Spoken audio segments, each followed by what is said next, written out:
MP board के class 11th के सभी विद्यार्थियों के लिए आज के इस वीडियो में जीव विज्ञान का पेपर हम कंप्लीट करेंगे। तो 30 अगस्त के दिन आपका जीव विज्ञान का पेपर रहेगा। तो किस तरह के क्वेश्चन आपके रहेंगे एग्जाम में, चलिए समझते हैं। तो पहला प्रश्न, सही विकल्प चुनकर लिखिए। पहला है वर्गीकरण की सबसे छोटी इकाई क्या है? तो इसका आंसर रहेगा जाति। दूसरा है द्विनामकरण पद्धति के प्रतिपादक हैं, तो केरोलस लिनियस। तीसरा है निम्नलिखित में से जीवों के मुख्य अभिलक्षण हैं, तो जनन, उपापचय, वृद्धि या उपरोक्त सभी। तो उपरोक्त सभी आपका सही रहेगा। अगला है वर्गीकी का पिता कहा जाता है, तो केरोलस लिनियस को। पांचवा है आपका 5 जगत वर्गीकरण में विषाणु को किस जगत में वर्गीकृत किया जाता है? किसी जगत में वर्गीकृत नहीं किया जाता है। चलिए बढ़ते हैं अगले क्वेश्चन की ओर। अगला प्रश्न, निम्नलिखित में से जीवाणु जनित रोग है तो क्या है? हैजा, टाइफाइड, गोनोरिया या उपरोक्त सभी। तो यहाँ पे गोनोरिया की जगह पे यहाँ पे निमोनिया आएगा।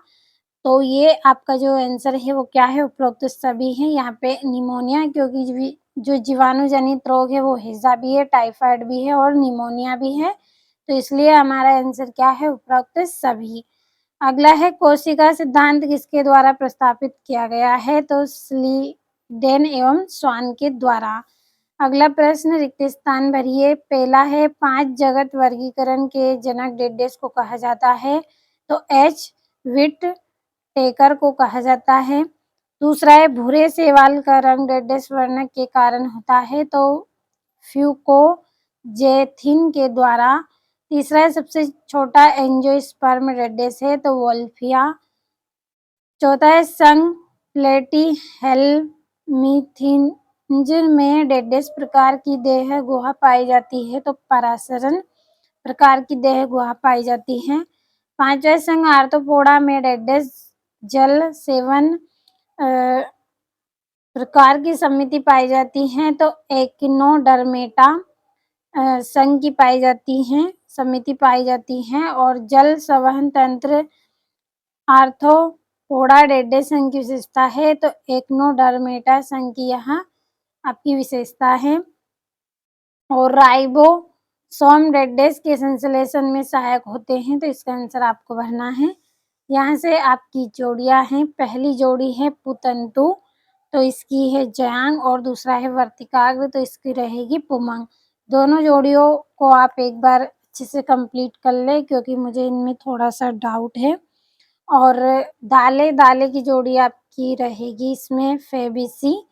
प्याज की जोड़ी आपकी इसमें जो प्याज है, प्याज की जोड़ी रहेगी आपकी एली एसीसी। और रंध्र की जोड़ी आपकी रहेगी इसमें। पांचवी जोड़ी है पत्ती में पाए जाते हैं जो छेद होते हैं। और फ्लोएम की जोड़ी रहेगी भोजन का परिवहन और आलू, इसकी रहेगी सोलेनेसी।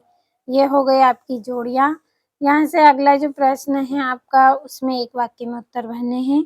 पहला है केचुए में टेप्टोसोल का कार्य लिखिए, तो पचे हुए भोजन का अवशोषण करना है। दूसरा है अस्थि को अस्थि से जोड़ने वाले ऊतक क्या कहलाते हैं? तो लिगामेंट कहलाते हैं। तीसरा है पेशी को पेशी से जोड़ने वाले ऊतक क्या कहलाते हैं? स्नायु कहते हैं। और मास्ट कोशिकाएं कहाँ पाई जाती हैं? तो मुख्य रूप से संयोजी ऊतकों में पाई जाती हैं। पांचवा है कॉकरोच किस संघ का जंतु है? तो आर्थ्रोपोडा संघ का जंतु है। और मेंढक का लार्वा क्या कहलाता है? तो टेडपोल कहलाता है। और केचुए में भोजन को पीसने के लिए कौन सी रचना पाई जाती है? तो गिजार्ड इसमें पाया जाता है। अब चलिए बढ़ते हैं 5वें प्रश्न की ओर। 5वें प्रश्न में सत्य असत्य का चयन आपको करना है। तो पहला है केल्विन चक्र का अंतिम उत्पाद PgAl होता है, तो सत्य है। दूसरा है पृथ्वी पर सर्वाधिक मात्रा में पाए जाने वाला एंजाइम रूबिस्को है, सत्य है। तीसरा है वायरस मुख्यतः न्यूक्लिक अम्ल के बने होते हैं, सत्य है। हीमोग्लोबिन में आयरन तत्व पाया जाता है, सत्य है।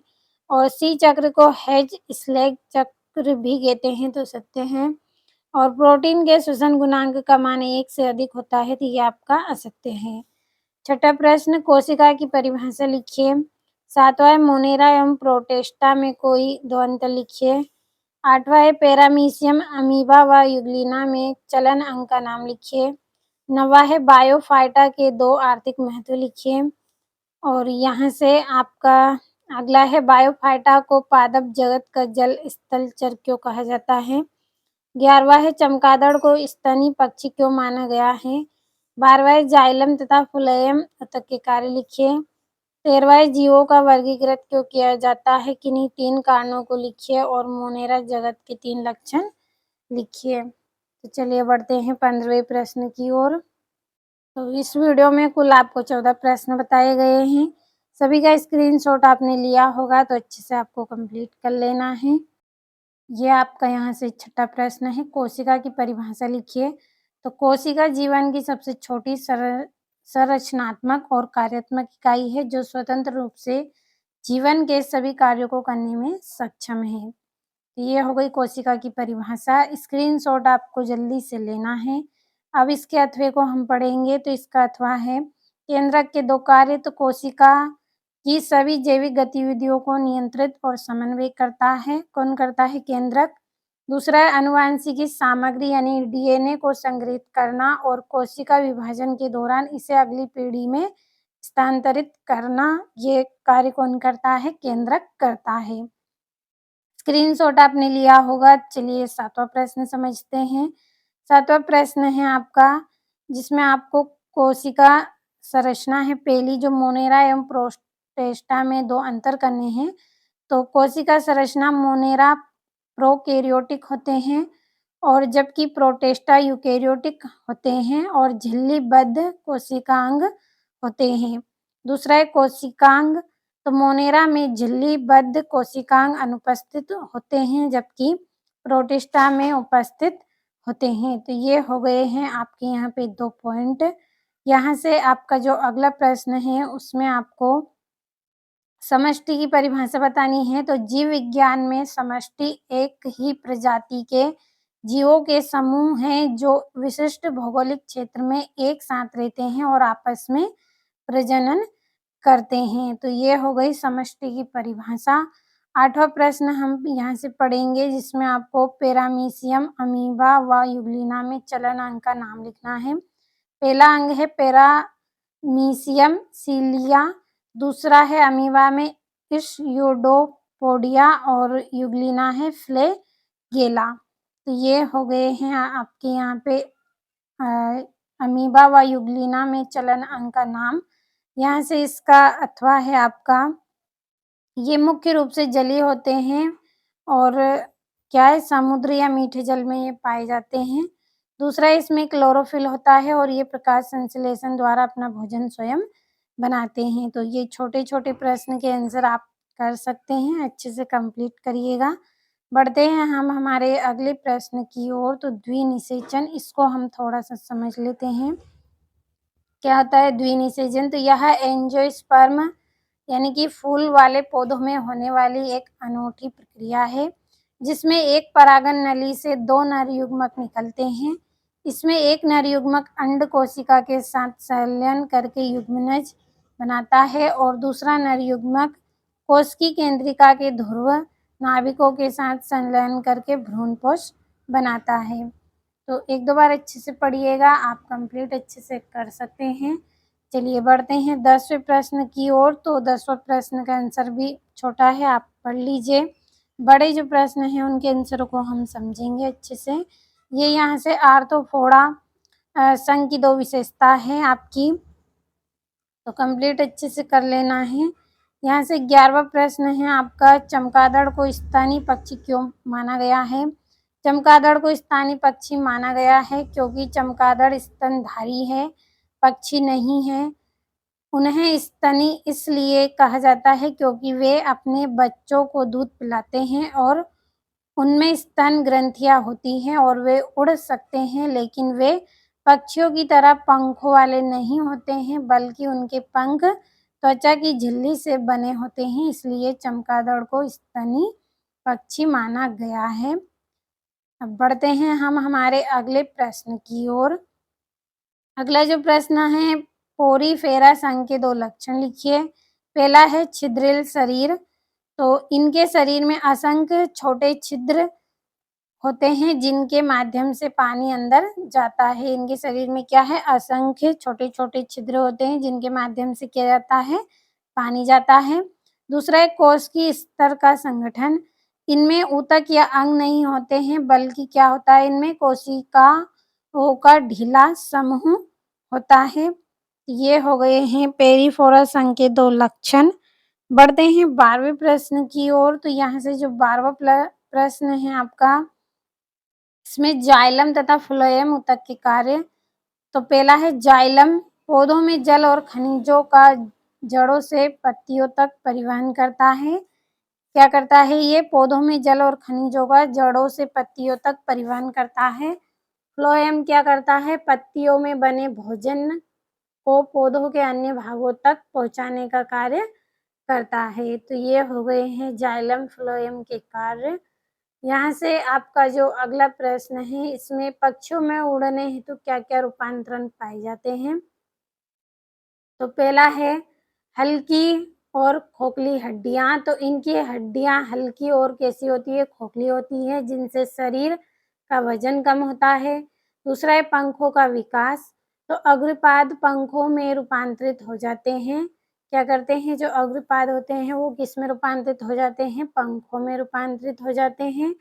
तीसरा है मजबूत उड़ान मांसपेशियाँ, उड़ने के लिए मजबूत छाती की मांसपेशियाँ इसमें होती हैं। तो ये हो गए हैं आपके यहाँ से पक्षियों में उड़ने हेतु रूपांतरण पाए जाते हैं। जो क्या-क्या पाए जाते हैं हमने पढ़ लिए हैं। यहाँ से आपका जो 13वां प्रश्न है, तो आपको स्क्रीनशॉट लेना है और कंप्लीट करते चलना है। इसमें से आपका पूरा पेपर रहेगा। यहाँ से आपका ये अथवा है, तो आपके यहाँ से पहले आप 2 पॉइंट का स्क्रीनशॉट लीजिए और यहाँ से ये आपका तीसरा है। अगला आपका जो प्रश्न है उसमें आपको मोनेरा जगत के 3 लक्षण बताने हैं। तो चलिए समझ लेते हैं इसके 3 लक्षण। पहला है आपका प्रोकैरियोटिक, इसमें सुविकसित केंद्र और झिल्लीबद्ध कोशिकांग नहीं होते हैं। और दूसरा है कि एक कोश की, ये मुख्य रूप से एक कोश की जीव होते हैं। तीसरा है कोशिका भित्ति, तो इनकी कोशिका भित्ति पेप्टोग्लाइकन से बनी होती है। तो चलिए बढ़ते हैं हमारे यहाँ से इसके अथवे की तरफ। तो यहाँ से स्क्रीनशॉट के माध्यम से कंप्लीट करें। समय भी आपके पास कम है, तो कंप्लीट अच्छे से करिएगा आप। 1-2 बार अच्छे से पढ़ लेंगे तो कंप्लीट हो जाएगा। आसान और सरल भाषा में आपके लिए यहाँ पे आंसर तैयार किए हैं। यहाँ से ये आपका 15वां प्रश्न है। एक बीजपत्री व द्विबीजपत्री पौधों में अंतर आपको लिखना है। यहाँ से ये आपका तीसरा पॉइंट है। यहाँ से आपका अथवा है।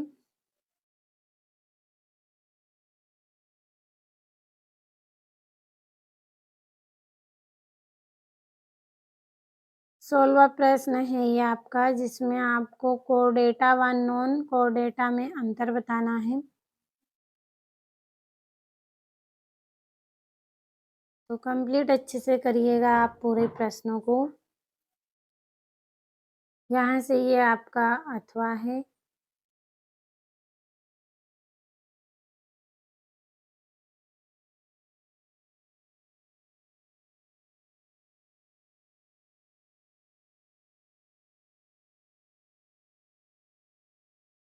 ये आपका यहाँ से 17वां प्रश्न है।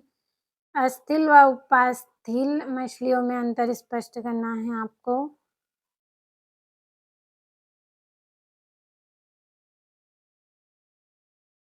ये यहाँ से इसका अथवा है।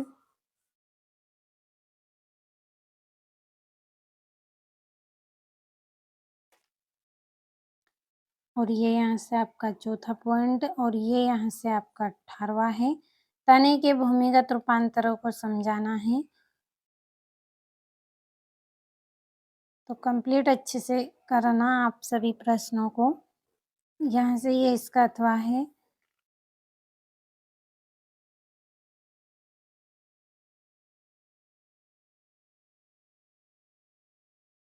ये आपका 19वां प्रश्न है और यहाँ से ये अथवा है और ये आपका यहाँ से 20वां प्रश्न। तो कुछ ऐसे प्रश्न इसमें होंगे जिसके आंसर यदि आपने पहले से ही कंप्लीट कर लिए हैं, तो वही आंसर आप एग्ज़ाम में लिखें। ऐसा ज़रूरी नहीं है कि जो मैंने आपको बताया है तो आप उसी को करें। जो आपने कंप्लीट कर लिया है उसको भी आप लिख सकते हैं। तो इस वीडियो में आपको मैंने अथवे सहित सभी प्रश्नों के आंसर बताए हैं। आप अच्छे से सभी प्रश्नों को कंप्लीट करें और एग्ज़ाम में आप अच्छे अंक प्राप्त करें।